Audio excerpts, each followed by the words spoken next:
On a beaucoup parlé cette semaine de la nouvelle exposition du musée d'Orsay consacrée à ce peintre inclassable qu'était Pierre Bonnard. Il s'agit d'une très belle rétrospective de plus de 150 œuvres qui nous montrent ses portraits, avec notamment ses célèbres nus, ses scènes d'intérieur et sa fascination pour l'idéal méditerranéen qui sert de fil rouge à l'exposition.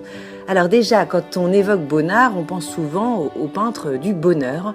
Et effectivement, il nous en met plein la vue avec ses couleurs éclatantes. C'est un coloriste hors pair qui sublime les scènes du quotidien. Et vous verrez notamment dans l'exposition son célèbre mimosa en fleurs, aux jaunes d'or absolument éblouissant. Et puis on oublie souvent que Bonnard n'était pas que peintre.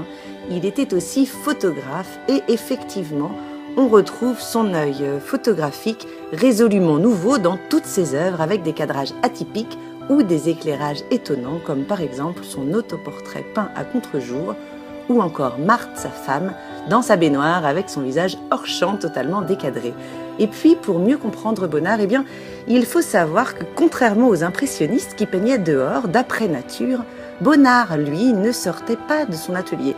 Il peignait de mémoire et il passait sa vie à prendre des notes sur les couleurs qu'il observait en fonction de la météo pour mieux les retranscrire a posteriori sur sa toile. Et c'est cette peinture de mémoire très particulière qui donne à ce personnage une allure presque fantomatique dans une atmosphère assez étrange.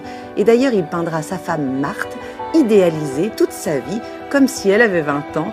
Il l'a peint de mémoire alors qu'elle en avait 70 à la fin de sa vie. Et puis, comment ignorer aussi la furieuse manie de Bonnard à retoucher sans cesse ses toiles. Et dans l'exposition, vous verrez des écarts de plus de 20 ans entre le début et la fin d'une toile. À l'époque, cette manie obsédante avait carrément un nom, on appelait cela Bonnardiser.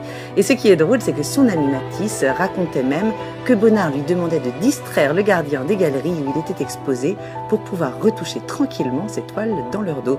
Voilà, une exposition que je vous recommande vivement, qui permet de redécouvrir un peintre extraordinaire dans toute sa complexité.